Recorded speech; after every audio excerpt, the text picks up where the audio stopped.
afternoon, everyone, and thank you so much for being here today.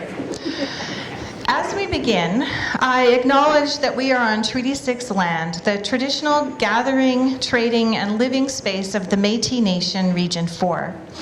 We honor and respect the histories, languages, and cultures of the Indigenous people who walked these lands before us. Concordia looks forward to continuing its journey towards reconciliation and fostering a space where Indigenous students and scholars feel supported, heard, cared for, and valued. Welcome to the President's 2023 State of the University Address. Some housekeeping items before we start. If you need to leave the auditorium for any reason during the presentation, please use the exit in the back to ensure minimal disruption. We ask that you please also turn off your phone or put it to silent for the duration of today's presentation. There will be a question and answer period after the President's State of the University Address. We ask that you model our Q values of respect and decorum as you pose your questions to Tim. We will be serving light refreshments outside the auditorium after we wrap up. So please stick around and have a visit with new and existing colleagues. Now, without further ado, I would like to introduce you to our President and Vice-Chancellor, Dr. Tim Loreman. Tim has been with CUE since 2003 when he started as a professor in the Faculty of Education. He was installed as the 8th President of Concordia, University of Edmonton in 2017. Under his leadership, our university has seen tremendous growth in enrollment, size, and program offerings to our students. Tim's focus on building community has set our institution apart from all other universities, creating a students' university where people belong. Today's State of the University Address is entitled The Year That Was and the Year That Will Be. So please welcome with me to the stage Dr. Tim Loreman.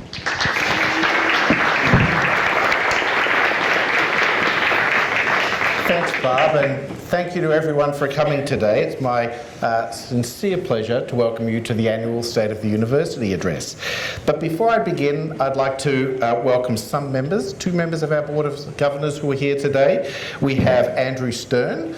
Andrew does double duty, also as an employee of Concordia, so welcome, Andrew. And Jim Gendron, who is our new board chair. So Jim, do you want to stand up so people will see who you are?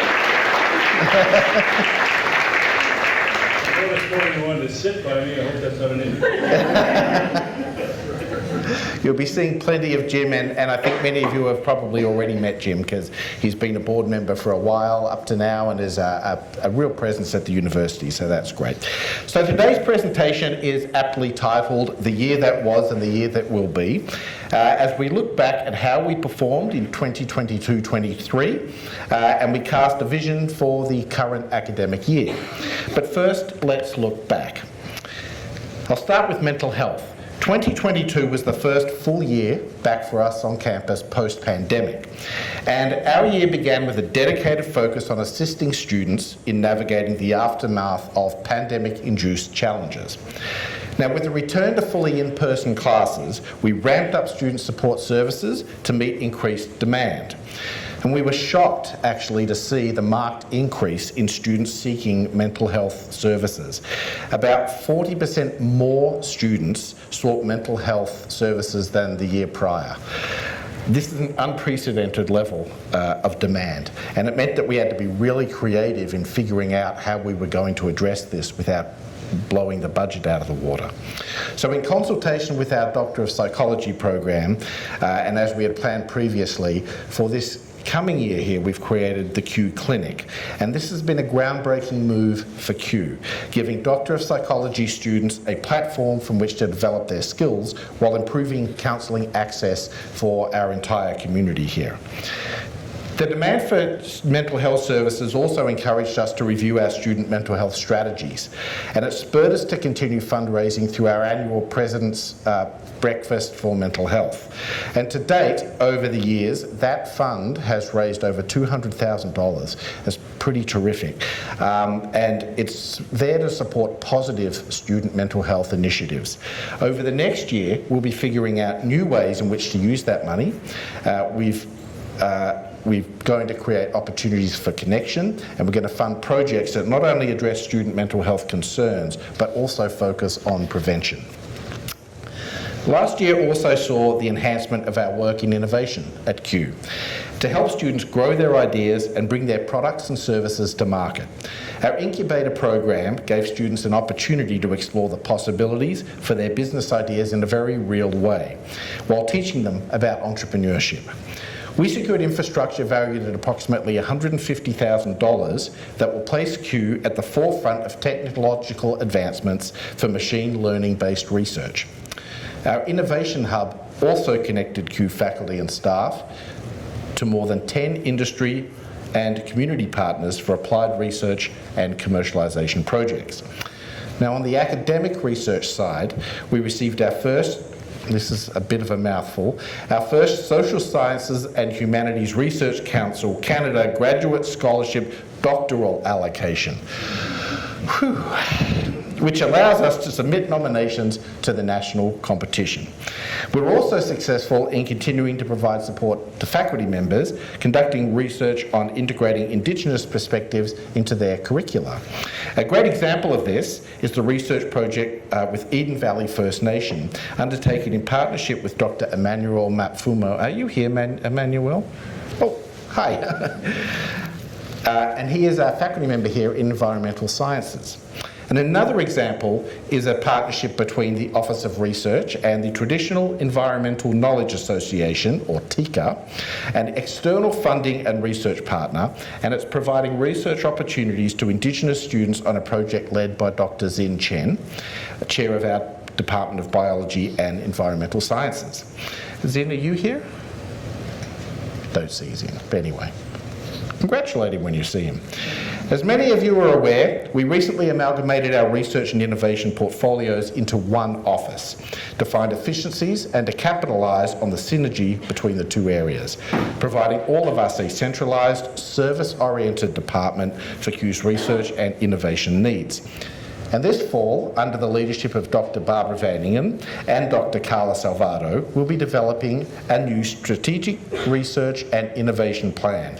We're using a collaborative and consultative approach, so stay tuned for that over the next few months. And giving hands-on practical experience is something we do well here at Concordia, and it has been part of some of our programs, including applied psychology, education and public health for many years. And we'll be doing more of this as we increase work-integrated learning for students, or it's known as WIL for short. Now, there are many reasons as to why we're putting emphasis on this type of learning. As many of you know, there is a funding component that we must consider. The Government of Alberta has implemented WIL as a performance measure, which means there is funding at risk depending on how we score. And this has prompted us to turn necessity into a virtue and renew and enhance our efforts in this area. We're taking an obligation and we're reframing it into an opportunity. This past year saw us reimagine our PsyD programs, hands-on offerings, and it has now opened up a world of opportunities for students seeking mental health services, as I previously said. We're continuing to infuse WIL into other areas as they make sense for the academic program. In some ways, we're building the plane while flying, and we're trying to be nimble in providing the necessary support to our programs as we become aware of the needs. Our goal is always to ensure that our students have a strong academic foundation from which to grow into independent thinkers, ethical leaders, and citizens for the common good. And this is one step that we're taking towards this goal. I'll talk about enrolment now. Last year's enrolment dipped for the second time after sustaining continuous growth in the prior years. We saw an approximate 10% decrease in enrolment from the year prior. Our data suggests that this dip was associated with the pandemic and its ongoing impacts, along with the long-term impact of the QFA strike in January of 2022, which since then had been exacerbated by ongoing negative media and social media attention. It also was impacted by large graduating classes. One highlight I'd be remiss in not mentioning is that last year we graduated 613 students at our convocation. And it's excellent news for us. It demonstrates that 613 students saw fit to do their entire education here at Concordia, and that's a terrific thing. We will miss them, of course. Maybe they can come back to do grad studies. It has a lot to do with the community that we've built at our institution. We are more than just a place to learn, we're a community in which people feel they belong. That's something for us to continue to aspire to as we bring in this next wave of students. Now, as we transition back into in-person teaching, we saw an opportunity to build our Office of Teaching and Learning. We changed the focus of the support we offer faculty by developing a variety of instructional approaches, while also providing more wide-ranging pedagogical, technological and design expertise to support teaching and learning for those who seek it out. The renamed Centre for Teaching Excellence is a resource for our instructional staff to gain expert advice on how to improve their teaching skills, with the aim of offering the best possible education to our students. And our students, after all, are the reason we're here at Concordia. All of the decisions we make are in the service of the student experience. Now, every year I like to review the Canadian University Survey Consortium, or CUSC, results to see what our students are saying about us. The 2023 survey of middle year students is the 29th CUSC survey on the Canadian University student experience, and the 14th that Concordia has participated in. The surveys run on a 3-year rotation, and they alternate between surveys of first-year students, middle-year students, and graduating students. 2023 focused on middle-year students. And these surveys allow us to see how we compare to the average for all participating Canadian institutions, as well as comparing us to ourselves back in 2020. So it's always a 3-year comparison there because of the rotation there in the years. In winter of 2023, the survey collected responses from over 11,000 students nationally, including 287 from Concordia. Now, CU's response rate was 37%, which is well above the national average of 22%. Key outcomes measures. On key outcomes measures, CU middle year students report similar ratings to students nationally, except for satisfaction with the concern shown by the university for the student as an individual. And this is where CU students exceeded national ratings by 8 percentage points. As compared to their 2020 counterparts, however, CU 2023 respondents reported lower satisfaction on this measure and on other key measures. So when asked about satisfaction with the quality of teaching they received, 85% of CU students indicated that they were either satisfied or very satisfied with the quality, which is slightly higher than that reported nationally, which was 83%, but quite a bit lower than what was reported in 2020, which was 92%. Now, in terms of student expectations, 15% of CU students reported that the university exceeded their expectations, and that's lower than what was reported in 2020 by 13 percentage points, but it is on par with students nationally.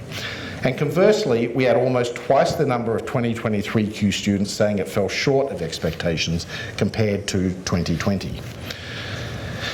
I want to talk about the Net Promoter Score. This was added to the CUSC in 2018 to measure customers, or students, they call them customers, not me, well, they sort of are, core perceptions of the university brand. It is shown to be a significant predictor of engagement and commitment to the university brand. Respondents are asked to indicate on a scale of 0 to 10 how likely they are to recommend the university to a family or friend. Based on how they answer the question, they're grouped into one of 3 categories. Promoters are those who give a 9 or 10 rating, and they are considered loyal enthusiasts who will refer others and will help to foster growth. Passives are those who rate 7 or an 8, and they're satisfied generally, but they're unenthusiastic. And detractors are anyone who gave a 0 to 6. And they are unhappy and they can damage the brand, and some of them will say negative things about the brand.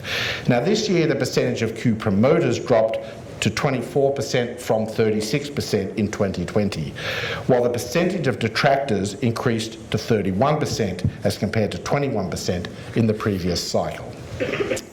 Overall, Q's net promoter score, which is calculated as the percentage of promoters minus the percentage of detractors, was -7. This score is higher than the national score of -13, but lower than our 2020 score of +16.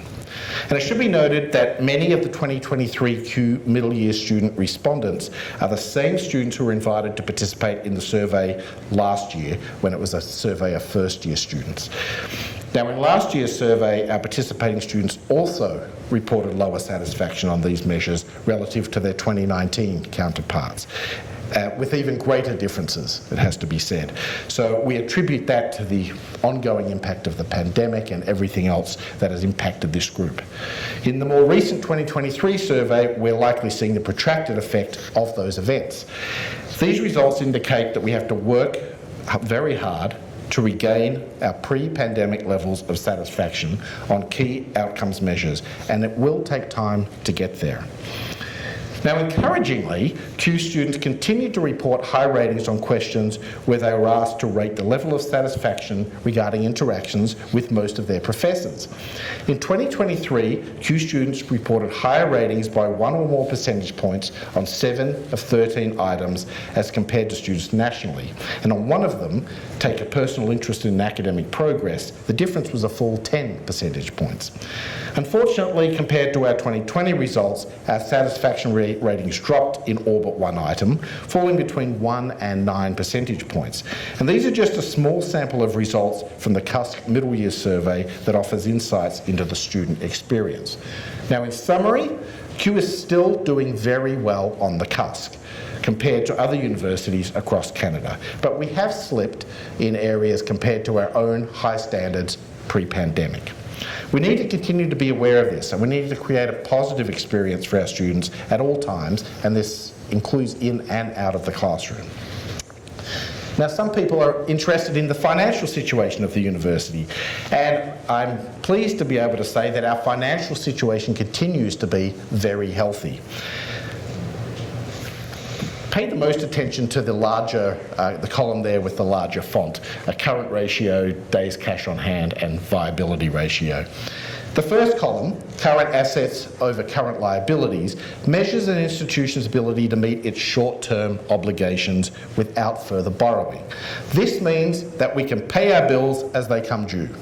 That's the simple translation there. As you can see, our current ratio is 1.80, and anywhere between 1.5 and 3 is considered to be very good.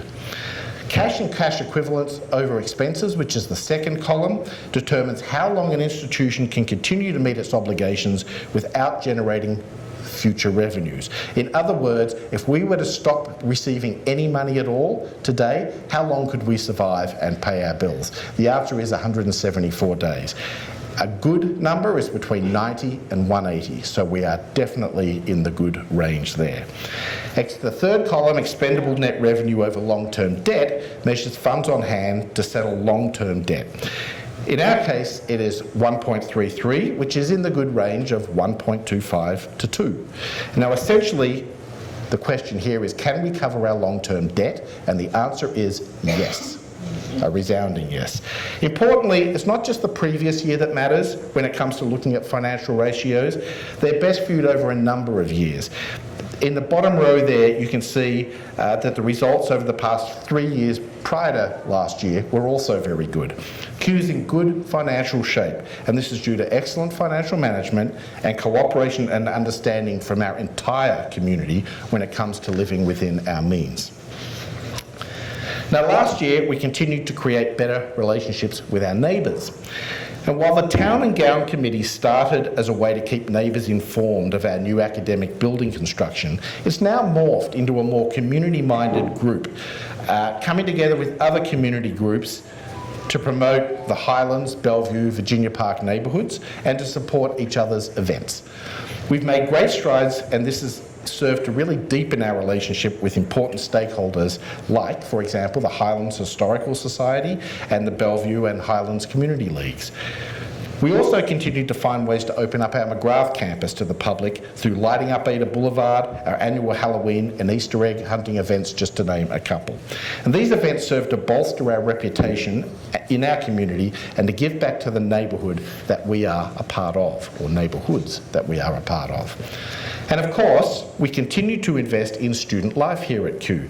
Life is more than just academics, so we support our student athletes and give everyone an opportunity to enrich their lives by being part of or just enjoying the fine arts, music or drama performances throughout the year.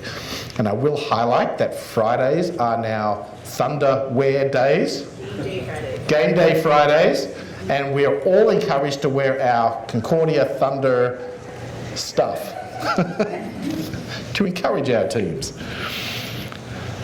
So now that we've looked at the year that was, let's take a look at this year, the year that will be. This past spring, we held an employee engagement survey, and one of the things we heard is that some staff members aren't clear on what the overall vision is for Kew. So today, I want to spend some time bringing us back to the basics, beginning with the strategic direction the Board of Governors passed back in February. Kew's strategic direction is upheld by 3 pillars: people, place, and purpose. It's a set of guiding principles there is a set of guiding principles that fall under each of these pillars. I won't read everyone, as they're available to all of you if you go to Kew Connect under Planning and Strategy. You can just find the whole document there. But here are some of the principles that stick out for me. Under people, we welcome all. We are student-centred. We value personal interactions and professional relationships. Under places, we're located on Treaty 6 land, and we acknowledge and value our relationship with Indigenous peoples and communities. Our small class sizes and compact physical footprint enable academic success for all learners. And under purpose, we prepare students to be independent thinkers, ethical leaders, and citizens for the common good. That's our mission statement. We cultivate meaningful impact through research and innovation initiatives, and we encourage entrepreneurship. And we serve the common good of society, and that includes our local community. Now, if we were to use a sailing analogy, for example, the strategic direction is like the coordinates of where we're going. But like any good sailor, we need a set of directions in place to figure out how we will get there. And that's where our 2 major strategic documents come in: our new academic plan and our strategic research and innovation plan. Just this fall, General Faculties Council and the Board of Governors unanimously passed and ratified our academic plan. That to me is quite incredible. To have unanimous agreement on something is a near impossibility, and it's kudos to our whole community for the participation in the consultative process that went on to arrive at these final products. So thank you all for that. It's very amazing that we were able to do that. Now, in the academic plan, there are 4 goals. One is to deliver an exceptional education and overall student experience that prepares and inspires our students to realise their goals and ambitions, and be poised to make a difference in a diverse and fast-changing world. The second goal is to develop and sustain a diverse community and positive culture where students, faculty and staff of diverse identities and abilities can thrive. We want to embed Indigenous ways of knowing and being and global thinking, ideas, cultures and worldviews in our formal and informal programs. And we want to nurture and support curiosity-driven research and an innovation culture. Now, these 4 goals are the basis of the roadmap that we're using for this academic year. And all decisions we make on the academic side need to align now with these 4 themes. But Barbara Vanningen, Dr. Barbara Vanningen, our VPA and Provost, is working with our deans and faculty on faculty-specific plans that will provide even more detail on how their areas are going to contribute to the goals outlined in the overall institutional academic plan. Now, as I mentioned earlier, we'll also be undertaking a review and update of our strategic research plan. And under the leadership of Dr. Vanningen and Dr. Carla Salvato, who's sitting in the back row, I can see under the lights, under the spotlight, they'll be creating an ambitious plan, and it'll take into account our research and innovation goals for the future, and there will be significant consultation, just as there was with the academic plan going into that. Now, as for myself, as President of Concordia, I also need to set goals for those of us who work on the administrative side. So my vision for Q is to have a unified workforce working positively towards our shared goals to fulfil our mission of creating independent thinkers, ethical leaders and citizens for the common good. You might have noticed me saying that phrase a few times. That's our mission statement. And this is critically important. And while we want that for our students, we also need to model it in our own thoughts and actions. And one of my priorities this year is to continue to focus on rebuilding our Q culture, as I did also last year. And over the past year, it is true to say we have seen higher than desirable rates of employee turnover. And the results of our employee engagement survey, while encouraging, also demonstrated to us a need to focus on rebuilding the relationships within our community. Now, I'm proud to say that we've already taken steps towards improving our internal culture here at Q. This summer, my office organised a series of informal get-togethers on campus. Thank you, Judy and Suzanne and Christine. And these involved things such as ice cream in what was formerly known as the Indigenous Knowledge and Research Centre. Do you know what it's called now? I do. Kahewak Kapimahachik. Yeah, which is where the eagles fly. And I'm pretty proud of myself for remembering that, because I'm horrible with languages. So that's a Cree word, and it was gifted to us by our elders 3 weeks ago, Danielle, something like that. We also had things like events like Licorice in the Library, and these are just sort of smaller events, but great ways to connect with colleagues over the summer if you're around and not on vacation. We've also made some organisational changes recently to give more prominence to our People and Culture group, formerly known as Human Resources. We appointed the Assistant Vice President of Culture, Tom Watts, last month. Now, Tom reports directly to me now for matters related to Q Culture, and he reports to our VP Academic and Provost for all other People and Culture matters. And this gives me more direct oversight into what we're doing to improve on matters of culture in an effort to improve on our recruitment and retention, not just of employees, but also of students. A priority for People and Culture this year is to build a workplace culture that reflects Q's core values, mission and vision. And part of this mandate is to address recommendations from that recent employee engagement survey and to continue implementing the Reconnecting Q plan. We've also been working with your workplace leaders to establish ways in which they can affect the day-to-day experiences of you as employees. You've all been involved in those action plans from Flex Survey, I hope, or at least will be in the very near future, I hope. But leadership starts from the top. And you have my guarantee that I will support the work of People and Culture and all of us in our efforts to build a positive Q culture, so that the feeling of community is felt not only by students, but also by us, all of us, as employees. I can also assure you that I will not go to the dark side. I will not get sucked into negativity, and I will not allow Concordia to go there either.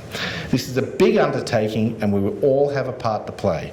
I invite all of you to join us in moving forward. Now, Mahatma Gandhi is widely cited as the author of the quote, "Be the change you want to see in the world." I'm actually not convinced he was the author of that quote, but it's always attributed to him. That wisdom extends to us here at Concordia. Through our interactions, we can be the change we want to see in the workplace. I've long been a proponent of the idea that you can lead from any chair.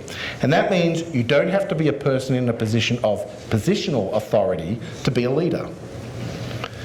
So my challenge is to you, colleagues to please consider being leaders. Consider how you show up for work each day, adopt a positive point of view, and be leaders for that positive change. I'd love to hear from you on what's working well and where you think you can make a difference. And just so you know, a visit to my office isn't the same thing as being called to the principal's office, an undesirable experience many of us had when we were in junior high and beyond, I think. It is actually a very friendly place. You will be warmly welcomed, and my door is open to people who want to come for a chat, to bounce an idea off me, or just for a coffee, which people often do, and it's lovely when they do. So please feel free to be one of those people to do that. My door is always open to you for that sort of discussion. And another thing you can do to keep yourself in the know is to make a habit of visiting our staff intranet, which is Q Connect, on a daily basis. Now, for those of you who are new to Q, we generally use email to connect with one another for business purposes, but the repository of corporate information is now on Q Connect, our employee-only intranet. This means, though, that you have to be active participants in the process, because you have to actually go to Q Connect. I would recommend visiting it on a daily basis. I do, at least a daily basis, to find out what the latest news is and where the latest resources are. There is so much useful information on there, from self-service marketing tools to a handy people finder to finding out about new grant opportunities. And I even have a blog called From Tim's Desk, where I regularly post sort of op-eds on topics of the day. And another cool initiative that we've started this year is our podcast. It's called A Cup of Joe with Tim. And it features myself and our Director of Marketing and Communications, Josephine Ma. Cup of Joe with Tim. That was her idea, by the way. Now, as we move forward, we'll also be welcoming a number of special guests onto the podcast, and we hope that it becomes just another avenue for communication and information sharing. It's aimed at students and staff, so download it wherever you get your podcasts, Spotify or Apple or whatever. So now you know where we stand as a university, where we've been and where we're going. And as promised, you're not going to walk away empty-handed. On your way out, you'll be getting a special branded mirror with the words People, Place, Purpose on the cover, so that you can see yourself literally in our strategic direction. It opens up like this, and you can keep it on your desk and look at yourself. I'm good enough, I'm smart enough, and people like me. So you'll all get one of those on the way out.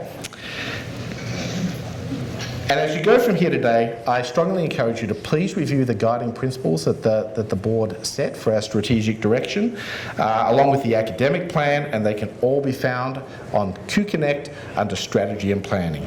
Now, I've done a lot of talking today. It's your turn. We've set up a microphone. I think Barb can be a rover with another microphone there, so that people can ask questions. So thank you for your time today, and I'm really looking forward to doing great things with you this year. Thank you.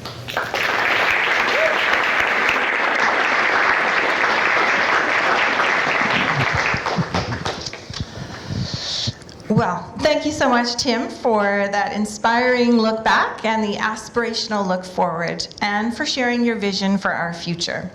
So thank you. We'll now move to the question and answer period. There is, as you can see, a microphone set up there where you can come and ask your question. We ask that you state your name, your department, and then your question. And as always, we ask you to demonstrate our Q value of respect as you ask your question. So with that, let's head into the questions.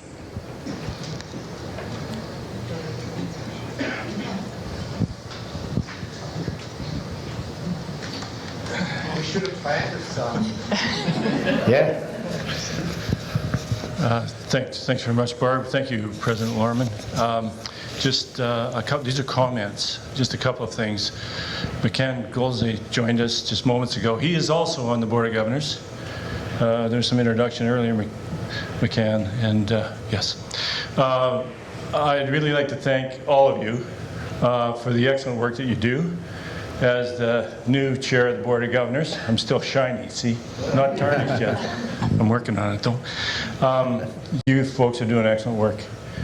President Loreman has nothing but admiration for everybody at Q. The students that come here, often some under great duress, and some, as Dr. Loreman mentioned, with some difficulties mentally. And the support that comes from that is huge, absolutely huge. The other thing, too, is that I have had the opportunity, pardon me, to meet some excellent academics besides McCann and Sergey, and Emmanuel being another one. I haven't met you all, obviously, but the introduction that I've got to the university from that perspective has been hugely important. And the support that you're giving to the students is fabulous. Tim mentioned the TICA, Traditional Environmental Knowledge Association. I helped introduce that organization to the faculty, and through Dr. Savato, hey, another great person. You're all great. Anyway, was able to put together a research team that involves undergraduate students and the opportunity to learn and connect across a number of departments. It's really a great and innovative opportunity. So again, thanks a lot. Dr. Loreman, Barb, Carmen, gee, all you folks, thank you. As a new chair of the board and governor, shiny, I'm really looking forward to my term and being able to support Dr. Loreman in all the great things he's just described that he wants to support happening with you folks. By supporting you, everybody's supported. So thanks for being here. Thanks for your contribution. Thanks.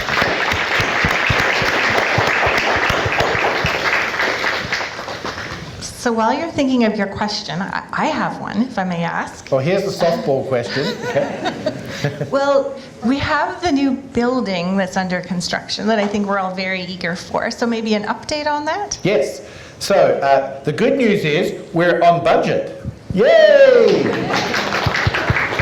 The bad news is the completion date is December 2022. So we've seen, if you walk out here, there's an area that's still sort of fenced off, and it looks complete, and you think, why can't we go in there? It's because you can't go into any of it until it's sort of all finished, that student quad area, because the permits, the occupancy permit has to be given. But I'm told anywhere between 1 week and 6 weeks, that should be open. And the kiosk area there will be serving a full range of hot, cold food, drinks, coffees, even alcoholic beverages at certain times of the day so as not to disrupt classes. It's going to be a fantastic addition to, I think, for our students, but for all of us really, to the sort of culture there, that it really doubles the size of Tegla, or more than doubles the size of Tegla.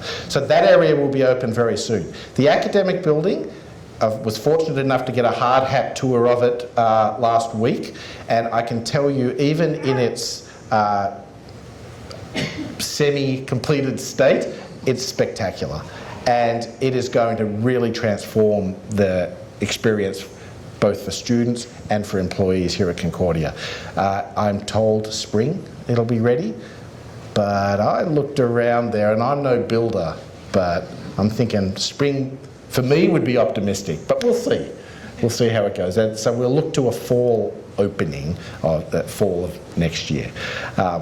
Hopefully, fingers crossed. So that's where we are. Yeah. Thank you. So again, anyone please come to the mic with a question. I'm trapped, but I You do. Cheryl Cropper, and I'm a sessional instructor with the Faculty of Education. I'm curious, you didn't say anything, Tim, about international students, and given your very recent email this morning, can you speak a little bit about Q's position around, not specifically India and students, but rather just international students in general? Yeah, thanks Cheryl. That is an omission, actually. Thanks for the opportunity to talk about that. We're at approximately 20% international students, and we had a dip last year because students couldn't get visas to get into Canada, so it was entirely not our fault. But this year we're back up. So, and I think 20% is the national average. and it's a healthy number to be at. You have some universities in the eastern provinces that are addicted to the money that international students bring, and some of them have 50% or even slightly higher than 50% international student populations, and that's just, to me, not a sustainable way to go forward. Domestic students 80, international students 20 seems a good balance. With respect to the political situations around the world, I mean, we also had this situation a bit with China, where recently where Canada and China weren't getting along. Now we have the situation where India and Canada aren't getting along. I hope it's short-lived. But we try to stay, as universities across Canada, we try to stay out of that fight. That's not our fight. Our fight is to ensure students are supported, that we give them a good quality experience and education while they're here, and that's really what we're interested in. From a research point of view, we are interested in international research collaborations, and just because governments aren't getting along, that doesn't necessarily mean that we don't also have, you know, legitimate research projects going on with international partners. So I'm lucky to be on the I'm on the International Committee of Universities Canada, and Universities Canada is an association of about 97, 98 universities across Canada, and it's the voice of Canadian universities, so to speak. So I'm on the International Committee, so I get to hear a lot of the kind of inside baseball stuff of some of this thing. But with respect to the India piece, I can say, I might be talking out of school a little bit, but Universities Canada is advocating with the federal government as we speak. They've met with Immigration Canada yesterday and today, and they have daily meetings set up now with that department, and they are also engaging with the Indian High Commission in Ottawa and the Canadian High Commission in Delhi. So they have a pretty good team of people to sort of advocate for, and the sort of things I've just said are what they're advocating for. You know, universities are important, but we're not, this isn't our fight, you know, and we want to ensure that students are well looked after, and students aren't scared while they're here. And that's the reason, the real reason I sent that email out this morning is because if I'm an Indian student and I'm in a foreign country and my government's saying be careful in Canada because, you know, it's dangerous and the like, I need some reassurance that I'm actually going to be safe and that the university I'm going to wants me here. And we absolutely do want them here, of course, all international students. But, you know, most international students aren't under the sort of pressures that Indian students have been under the last few days. So, yeah. Thanks, that's a great question. Awesome. Thank you, Cheryl. I have the mic here, so I can walk it over to anyone if you're kind of locked in. Carla has a question. I can ask a question. Thank you. Thank you, President Loreman. You mentioned today in your talk that we see an overall decline in our student enrollment. And being a student-centered university, I know that our VPA and our deans are working diligently in strategic enrollment management plans. But what can we as a community do also to support? Any advice you can give us to pitch in, really, and just be a part of the solution? Any advice for us? Yes, lots of advice. But and I have to say, Carla, I'm crushed when I see decrease in student numbers. It really does bother me. It does hurt us in many ways. It tightens our ability to do things. But also, I just think Concordia is a great place. We need students here to experience it, and we want to grow, not decrease. And I will say, before I give you the advice that you're asking for, I'm going to say that it looks like this year that we've stopped the decline. So this year we're just about looking at break even in terms of enrolments for the fall semester as compared to last year, where it was 10%, right? A drop previous to that. So that's the good news. We've stemmed the bleeding, or whatever, however you want to describe it. And next year I hope we're going up. But we can get there if we're all extremely positive about Concordia. So we have been hurt by some of the negative media attention. There's no question about that, and students see that, right? And they think, well, do I want to go there, or do I want to go to, McEwen or somewhere else where I'm not hearing bad things about people. But it goes further than that. I think it gets to before the pandemic, I felt like we were a much more participatory community. We were more eager to get out to events. We were more eager to get out to these social opportunities with students and with one another. And I feel we've dropped off a little bit in that area. So, things like open house, that's a perfect opportunity to show up. Students are quite surprised when a professor of sociology, for example, is there at the sociology desk to talk to them about our program. Because usually it would just be recruiters or something of that nature. At Concordia, we have our committed faculty and staff and everyone there at those events. So my encouragement is just to get up there. And I think enrolment is something that's sort of one person at a time, right? Like talking to people about, have you considered Concordia, right? If you're talking to your friends' kids or your neighbour's got a 17-year-old who's going into university, right? Making sure Concordia is seen as an option and telling them about all the great things we do here. I'm sincere when I say we do so much more for undergrad students than anywhere else I know of. So much more. They come out with much better skills, they come out well-rounded people, and I'm just so proud of this place, and so I think we need to all get that message out there. That's what we can all do. Yeah. I'm over on this side of the room now to pressure everyone on this side to come up with one question.